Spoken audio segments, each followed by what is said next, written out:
रेत का राजा और पानी की रानी।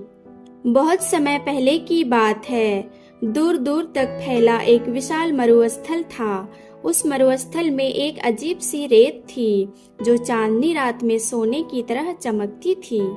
उसी रेत के बीच एक छोटा सा जादुई राज्य था जिसे सब लोग रेत का राज्य कहते थे। वहाँ का राजा था राजा रेतराज। वह बुद्धिमान था लेकिन थोड़ा अहंकारी भी। उसे अपनी ताकत और अपने राज्य की सूखी अडिग रेत पर बहुत गर्व था। उसी मरुस्थल के दूसरे छोर पर सुंदर नीली झील थी। वह सामान्य झील नहीं थी बल्कि एक रहस्यमयी जल राज का द्वार थी। इस जल राज्य की शासिका थी पानी की रानी जल देवी। वह शांत, धैर्यवान और बहुत दयालु थी। उसका विश्वास था कि संसार में सबसे बड़ी शक्ति नम्रता और सहनशीलता है। एक दिन राजा रेतराज ने अपने मंत्रियों से कहा, देखो मेरी रेत कितनी मजबूत है, पहाड़ों की तरह अडिग। पानी भला क्या कर सकता है, वह तो बस बहता रहता है, कमजोर होता जाता है। यह बात हवा के साथ बहती हुई जल राज्य तक पहुंची। रानी जल देवी को यह सुनकर दुखी तो हुआ पर क्रोध नहीं आया। उन्होंने बस इतना कहा, रेत को अपनी ताकत पर घमंड है, पर उसे यह नहीं पता कि पानी नम्र होकर भी कितनी बड़ी शक्ति है। रेतराज ने एक दिन संदेश भिजवाया, यदि पानी सच में शक्तिशाली है तो वह मेरी एक ऊंची रेत की दीवार को तोड़कर दिखाए। जलदेवी ने यह चुनौती स्वीकार कर ली। उन्होंने अपनी झील से एक छोटी सी जलधारा को भेजा। वह धारा चुपचाप बहती हुई खाई और रेत की दीवार से टकरा गई। रेतराज ने हंसकर कहा, देखा मेरी दीवार जरा भी नहीं हिली। जलधारा चुपचाप लौट गई लेकिन उसने हार नहीं मानी।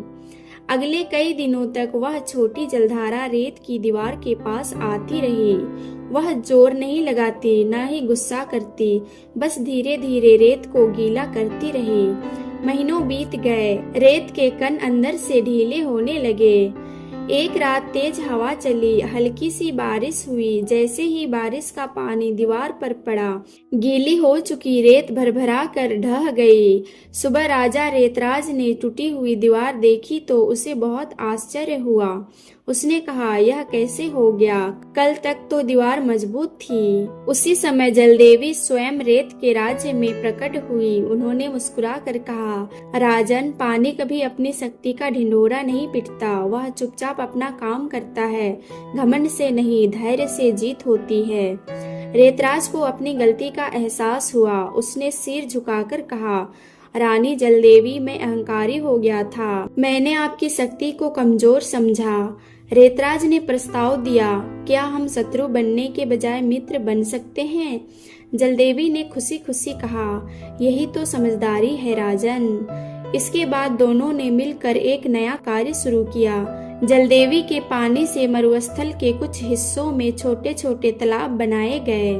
वहाँ पेड़ पौधे उगे, घास उगी और पक्षी आने लगे। रेत का बंजर क्षेत्र धीरे धीरे हरा भरा होने लगा। रेतराज ने तब समझा कि रेत की मजबूती और पानी की नम्रता जब साथ मिलती है तो जीवन को सुंदर बना देती है।